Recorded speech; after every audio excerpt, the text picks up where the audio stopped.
Hello everyone. आज के इस वीडियो में इकोनॉमिक्स का one of the most important topic हम डिस्कस करने वाले हैं, GDP and national income. GDP क्या होता है, नेशनल इनकम क्या होती है, कैसे कैलकुलेट की जाती है, इनके फॉर्मूले से रिलेटेड बहुत क्वेश्चन एग्जाम में बनते हैं। तो कंप्लीट हम इस वीडियो के अंदर डिस्कशन करने वाले हैं। तो वीडियो बहुत ही इंपॉर्टेंट है, अच्छे से ध्यान से फोकस होकर ये लेक्चर कंप्लीट करिएगा।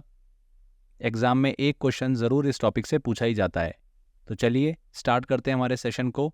सबसे पहले हम जीडीपी को समझेंगे, उसके बाद में नेशनल इनकम को हम क्लियर करेंगे। जीडीपी का फुल फॉर्म क्या होता है? ग्रॉस डोमेस्टिक प्रोडक्ट, सकल घरेलू उत्पाद, या फिर बोला जाता है सकल घरेलू आय। देखिए, आपको अक्सर जीडीपी वर्ड न्यूज़ में या फिर रियल लाइफ में आपको सुनने को ज़रूर मिलता होगा, और एक भारतीय नागरिक होने के नाते आपको जीडीपी क्या होती है ये ज़रूर पता होना चाहिए। तो इस वीडियो के अंदर देखिए फ्रेंड्स, हम अच्छे से डिटेल में समझने वाले हैं, आपको मज़ा आने वाला है, और 101% इस वीडियो को देखने के बाद में जीडीपी को लेकर आपका कोई भी डाउट नहीं रहने वाला है। तो वीडियो के अंत तक ज़रूर बने रहिएगा। चलिए हम स्टार्ट करते हैं। जीडीपी क्या होती है? देखिए, बहुत ही आसान शब्दों में हम समझेंगे। ये आपको भारत का मैप दिख रहा है। भारत की सीमा में किसी एक वर्ष के अंदर बहुत सारी वस्तुओं का भारत के अंदर उत्पादन होता है, जैसे कि फ्रीज, मोबाइल, अगर फूड सामानों की बात करें तो आटा, कंस्ट्रक्शन सामानों की बात करें तो जैसे कि सरिया, सीमेंट। ठीक है, साथ ही साथ भारत के अंदर जो भी सर्विसेज दी जाती है एक साल के अंदर, जैसे कि डॉक्टर अपनी सर्विस देता है, वकील अपनी सर्विस देता है, एक टीचर अपनी सर्विस देता है। तो फ्रेंड्स, इन सभी फिनिश्ड प्रोडक्ट और सर्विसेज के मूल्य का योग ही क्या होता है? जीडीपी होता है। अब देखिए फ्रेंड्स, हमने यहाँ पर फिनिश्ड प्रोडक्ट की बात करी है। फिनिश्ड प्रोडक्ट का मतलब क्या होता है? देखिए, ऐसा प्रोडक्ट जिसका उपभोग हो गया हो, मतलब मार्केट में वो प्रोडक्ट बिक गया हो, उसे हम क्या बोलेंगे? फिनिश्ड प्रोडक्ट बोलेंगे। ठीक है, तो ऐसे एक साल के अंदर भारत की सीमा के अंदर उत्पादित फिनिश्ड प्रोडक्ट और सर्विसेज के मूल्य का योग क्या होता है? जीडीपी होता है। क्लियर? अब देखिए, ये सर्विसेज और प्रोडक्शन भारतीय द्वारा किया जा रहा हो या विदेशी द्वारा किया जा रहा हो, कोई भी फर्क नहीं पड़ता, बस भारत की सीमा के अंदर होना चाहिए। क्लियर हुआ आपको? अब देखिए फ्रेंड्स, आपके दिमाग में एक डाउट आ रहा होगा, एक क्वेश्चन आ रहा होगा कि पूरे देश में एक एक सामानों की डिटेल गवर्नमेंट को कैसे मिलती होगी, या जो भी सर्विसेज दी जा रही होगी उसकी एक एक की डिटेल गवर्नमेंट के पास कैसे पहुंच रही होगी। तो फ्रेंड्स, कंप्लीट तरीके से देखिए, गवर्नमेंट के पास तो डिटेल होती ही नहीं है। गवर्नमेंट के पास जो टैक्स भरा जाता है बस उसी की डिटेल होती है। अब जो डॉक्टर अपने गली मोहल्लों में सर्विसेज दे रहा है, या जो टीचर देखिए अपने आसपास अपनी सर्विसेज दे रहा है, वहाँ से अर्न कर रहा है, या रेडी पटरी या सड़कों के पास मिलने वाले जो छोटे मोटे हैंडमेड प्रोडक्ट होते हैं जो वहाँ पर बिकते हैं, उनकी डिटेल तो गवर्नमेंट के पास होती नहीं है। बस गवर्नमेंट के पास जो टैक्स जमा होता है, बस उन्हीं वस्तुओं या सर्विसेज की डिटेल जानकारी जो होती है गवर्नमेंट के पास होती है। चलिए फ्रेंड्स, इसको एक एग्जाम्पल से समझते हैं, आपको अच्छे से क्लियर होगा। देखिए, ये कोई एक देश है, यहाँ पर पहले साल जो फिनिश्ड प्रोडक्ट बिका वो कितना बिका? 1 लाख का बिका। कुल जो सर्विसेज दी गई वो कितनी दी गई? 1 लाख की दी गई। तो यहाँ की देखिए जीडीपी कितनी हो गई? 2 लाख की जीडीपी हो गई। इसी के देखिए दूसरे साल फिनिश्ड प्रोडक्ट से जो इनकम हुई वो कितनी हुई? 90,000 हुई। मतलब फाइनल प्रोडक्ट जो मार्केट में बिका वो कितना बिका? देखिए 90,000 का बिका। और जो सर्विसेज दी गई देखिए उससे इनकम कितनी हुई? 1,20,000 की इनकम हुई। तो सर्विसेज दी गई 1,20,000 की, फिनिश्ड प्रोडक्ट से हुई देखिए 90,000, तो टोटल जीडीपी कितनी हो गई? 2,10,000। पहले कितनी थी? 2 लाख थी। दूसरे साल कितनी हो गई? 2,10,000 हो गई। 10,000 से देखिए जीडीपी बढ़ गई, मतलब जीडीपी ग्रोथ यहाँ पर कितनी निकल कर आई? 5% की निकल कर आई। तो फ्रेंड्स, अक्सर आपको देखिए ये वर्ड देखने को मिलता होगा कि जीडीपी ग्रोथ इतने इतने परसेंट से बढ़ गई या इतने इतने परसेंट से कम हो गई। तो यहाँ पर देखिए एग्जाम्पल से आप अच्छे से समझ सकते हैं। अब देखिए, जीडीपी ग्रोथ जो है ये ईयरली भी कैलकुलेट की जाती है और क्वार्टरली भी, मतलब तिमाही भी। ठीक है, क्वार्टरली में देखिए पिछले साल के उसी क्वार्टर के साथ में कंपैरिजन किया जाता है। जैसे कि इस साल अप्रैल से लेकर जून जो पहली तिमाही होती है उसमें जीडीपी अगर ग्रोथ निकालना है तो पिछले साल के अप्रैल से लेकर जून के साथ में उसका कंपैरिजन किया जाएगा। ठीक है फ्रेंड्स, तो आपके दिमाग में बात आ रही होगी कि पिछले साल से क्यों कंपैरिजन किया जाता है? जो लास्ट पिछले 3 महीने निकले उनके साथ कंपैरिजन करना चाहिए। तो देखिए फ्रेंड्स, भारत में time to time season change होता है। जैसे कि गर्मी का सीजन आया, बारिश का आया, तो बारिश के सीजन में क्या होता है कि जो इकोनॉमी होती है वो अच्छी तेज रफ्तार नहीं पकड़ पाती है। बारिश के कारण देखिए कहीं पर क्या हो गया, कहीं पर बाढ़ आ गई, तो बहुत सारी समस्या रहती है। पर जैसे ही बारिश जाती है, दिवाली का सीजन आता है, क्रिसमस का सीजन आता है, तो मार्केट में एक देखिए अलग ही आपको बूम देखने को मिलता होगा। तो अक्टूबर, नवंबर, दिसंबर को जुलाई, अगस्त और सितंबर से कंपैरिजन कैसे किया जा सकता है? नहीं किया जा सकता। इसीलिए देखिए सीजन से सीजन को कंपेयर किया जाता है। तो पहली तिमाही मतलब अप्रैल, मई और जून को पिछले साल के अप्रैल, मई और जून से कंपैरिजन किया जाता है। क्लियर? अब देखिए जीडीपी जो है इसकी कैलकुलेशन दो टाइप से की जाती है। जीडीपी की गणना दो टाइप से की जाती है। आपने नाम भी सुना होगा, एक नॉमिनल जीडीपी और एक रियल जीडीपी। तो क्या होता है इसको हम समझ लेते हैं। नॉमिनल जीडीपी की बात करते हैं तो जैसा कि नाम से स्पष्ट है, normal calculation, nominal GDP, normal calculation मतलब इसके अंदर देखिए बहुत साधारण सा कैलकुलेशन होता है। जो फिनिश्ड प्रोडक्ट हैं और जो सर्विसेज दी गई है उनके कुल मूल्यों का योग। ठीक है, ये हो गया नॉमिनल जीडीपी। गवर्नमेंट जो हमें आंकड़ा देती है वो नॉमिनल जीडीपी का ही आंकड़ा देती है, जिसके अंदर नॉर्मल सी गणना की जाती है। देखिए नॉमिनल जीडीपी में कोई भी इन्फ्लेशन जो होता है वो माइनस नहीं होता है। महंगाई दर जो होती है वो माइनस नहीं की जाती है। अब इन्फ्लेशन, महंगाई दर क्या होती है इसको एक एग्जाम्पल से समझते हैं। देखिए आपके सोचिए कि फ्रंट पॉकेट में 100 रुपये रखे हुए हैं, ओके, और भारत में जो महंगाई दर है, इन्फ्लेशन है, वो कितना है? 7% है। पर जब आप एक साल बाद उसको देखोगे तब देखिए वो 100 रुपये आपके 93 रुपये हो जाएंगे। मतलब उसकी जो परचेसिंग पावर होगी वो सिर्फ 93 रुपये की होगी। आपको लग रहा है कि 100 रुपये रखे हुए, बट उनकी क्षमता जो है वो अब 93 रुपये की हो गई है। मतलब कोई भी 93 रुपये का सामान ही वो खरीद सकते होंगे, क्योंकि 7% क्या थी? महंगाई दर थी। क्लियर हुआ ये चीज़ आपको? तो देखिए ये महंगाई दर जो होती है ये नॉमिनल जीडीपी में से माइनस नहीं की जाती है। अब हम आते हैं देखिए रियल जीडीपी की तरफ। रियल जीडीपी में देखिए क्या होता है, इन्फ्लेशन को माइनस किया जाता है। इसलिए रियल जीडीपी जो होती है थोड़ी सी देखिए इसके अंदर ज़्यादा कैलकुलेशन होती है। और गवर्नमेंट जो हमें डेटा देती है वो कौन सा देती है? नॉमिनल जीडीपी का डेटा देती है। ठीक है, जिसमें ज़्यादा कैलकुलेशन होता है वो डेटा हमें नहीं मिलता है। और किसी भी देश की देखिए सही स्थिति जो है वो उसकी रियल जीडीपी से पता लगती है। ठीक है, नॉमिनल जीडीपी से बिल्कुल भी पता नहीं चलता है, रियल जीडीपी से पता चलता है। रियल जीडीपी की विश्वसनीयता जो होती है वो ज़्यादा होती है नॉमिनल जीडीपी से। रियल जीडीपी के देखिए वैल्यू जो होगी वो हमेशा कम होगी नॉमिनल जीडीपी से। क्लियर हुआ? तो ये देखिए एक दो टर्म थी, बहुत ही इंपॉर्टेंट है, इसको समझना बहुत ज़रूरी है। आई होप आपको क्लियर हुआ होगा। आगे देखिए फ्रेंड्स, इसी टॉपिक से रिलेटेड एक छोटा सा सेक्शन और डिस्कस करते हैं नेशनल इनकम का, बहुत ही इंपॉर्टेंट है। इसके लिए एक छोटी सी टर्म आपको क्लियर होना ज़रूरी है, वो है डिप्रिसिएशन की। डिप्रिसिएशन क्या होता है? अब देखिए हमने बात करी कि भारत के अंदर बहुत सारे देखिए सामानों का प्रोडक्शन हो रहा है, तो उसके लिए देखिए बहुत सारी मशीनरी यूज़ हो रही होगी, है ना। तो देखिए एक साल के अंदर उन मशीनों में बहुत सारी टूट फूट होती है, मशीनों की देखिए घिसावट हो जाती है। तो मतलब वैल्यू जो है वो उसकी घट गई, मशीन की वैल्यू एक साल के अंदर कम हो गई। यही क्या हुआ? डिप्रिसिएशन हुआ। क्लियर हुआ?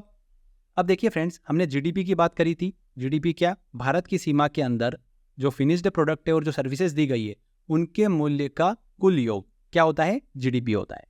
तो जब जीडीपी में से इस डिप्रिसिएशन, जिसे हिंदी में बोला जाता है मूल्यह्रास, उसको माइनस किया जाता है, तब क्या आता है हमारे पास में? एनडीपी आता है, नेट डोमेस्टिक प्रोडक्ट। तो क्लियर हुआ? NDP, net domestic product. इसके बाद आता है देखिए जीएनपी, ग्रॉस नेशनल प्रोडक्ट। यहाँ पर नेशनल, देश के नागरिक की बात हो रही है, तो देश के नागरिकों द्वारा अर्जित आय, चाहे वो विदेश में क्यों ना हो। तो देखिए जीडीपी जो अभी हमने कैलकुलेट करा, पूरा अच्छे समझा इसको, प्लस मान लेते हैं कि एक्स जो है ये देखिए वो व्यक्ति हैं जो विदेश में धन अर्जित कर रहे हैं, तो उसको शामिल करना पड़ेगा। यहाँ पर भारतीय की बात आ रही है, ठीक है, भारत की सीमा की बात नहीं आ रही है। भारतीय द्वारा अर्जित आय, चाहे वो भारत की सीमा में हो चाहे वो भारत की सीमा के बाहर हो, तो उन्हें शामिल करना पड़ेगा। तो मान लेते हैं कि वो व्यक्ति कौन है? एक्स है। तो यहाँ पर जीडीपी प्लस एक्स हो गया। ठीक है, अब देखिए जीडीपी में हमने कैलकुलेट करा था कि भारतीय सीमा के अंदर, भारतीय द्वारा चाहे विदेशी द्वारा, तो उन विदेशियों को माइनस करना पड़ेगा। तो मान लेते हैं कि एम जो है ये विदेशी द्वारा भारत की सीमा के अंदर अर्जित आए हैं, तो इसको हम माइनस कर लेंगे, तो क्या आ जाएगा? हमारा जीएनपी आ जाएगा, ग्रॉस नेशनल प्रोडक्ट। समझ में आया आपको? जीडीपी में देखिए प्लस एक्स करा, एक्स क्या है? भारतीय द्वारा विदेशों में अर्जित आय, माइनस एम, एम क्या है? विदेशी द्वारा भारत की सीमा के अंदर अर्जित आय। ठीक है, तो यहाँ पर क्या निकल के आ गया? जीएनपी निकल के आ गया।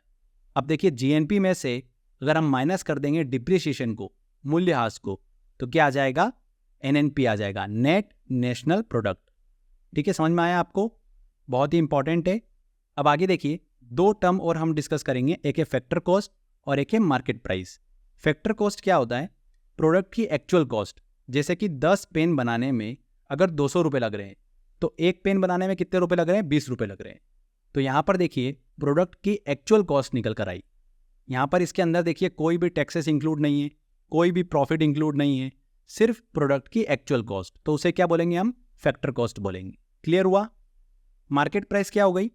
जो प्रोडक्ट हमारा रेडी हुआ है, ठीक है, उसके अंदर टैक्सेस जुड़ गया, प्रॉफिट जुड़ गया और मार्केट के अंदर चला गया सेल होने के लिए।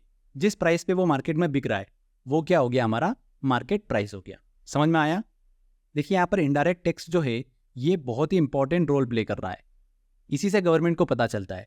जैसे कि इसको एग्जाम्पल से समझिए कि एक टोल टैक्स है, वहाँ से गाड़ियाँ निकलती है तो वहाँ पर टोल टैक्स देते हुए निकलती है, तो गवर्नमेंट को पता चलता है कि कितनी गाड़ियाँ यहाँ से क्रॉस हुई है। ठीक है, अगर किसी रोड पे टोल टैक्स नहीं होगा तो गवर्नमेंट को पता ही नहीं चलेगा कि यहाँ से कितनी गाड़ियाँ क्रॉस हुई है। तो गवर्नमेंट अगर प्रोडक्ट में देखिए इनडायरेक्ट टैक्सेस ऐड नहीं करेगी तो गवर्नमेंट को कैसे पता चलेगा कि ये प्रोडक्ट बिका है कि नहीं बिका है? तो यही सबसे इंपॉर्टेंट है, जिससे गवर्नमेंट को पता चलता है कि कोई सामान बिका है। क्लियर? तो ये दोनों टर्म आपको अच्छे से क्लियर हो गई होगी, फैक्टर कॉस्ट और मार्केट प्राइस। तो NNP at uh factor cost मतलब जो बिल्कुल एक्चुअल कॉस्ट है, प्लस जब इसमें इनडायरेक्ट टैक्सेस ऐड कर दिया जाता है और प्रॉफिट ऐड कर दिया जाता है, तो ये क्या हो गया? NNP at market price. अभी हमने डिस्कस करा एनएनपी एट फैक्टर कॉस्ट मतलब एक्चुअल कॉस्ट, प्लस इसके अंदर इनडायरेक्ट टैक्सेस ऐड कर दिया, प्लस इसके अंदर प्रॉफिट ऐड हो गया, तो क्या बन गया? ये NNP at market price. Clear? अब यहाँ से देखिए एनएनपी एट फैक्टर कॉस्ट की वैल्यू हम निकाल लेंगे। तो NNP at factor cost equal to क्या हो जाता है? NNP at market price minus indirect taxes, plus इसके अंदर सब्सिडी ऐड कर लेते हैं। सब्सिडी गवर्नमेंट के द्वारा दी गई सब्सिडी। तो यहाँ पर देखिए फ्रेंड्स, जो एनएनपी एट फैक्टर कॉस्ट की वैल्यू निकली है यही हमारी नेशनल इनकम है। क्लियर हुआ फ्रेंड्स? बहुत ही इंपॉर्टेंट फॉर्मूला है ये, एग्जाम में देखिए यहाँ से क्वेश्चन बन जाता है। इसके बाद देखिए फ्रेंड्स, हम बात करते हैं प्रति व्यक्ति आय की, पर कैपिटा इनकम।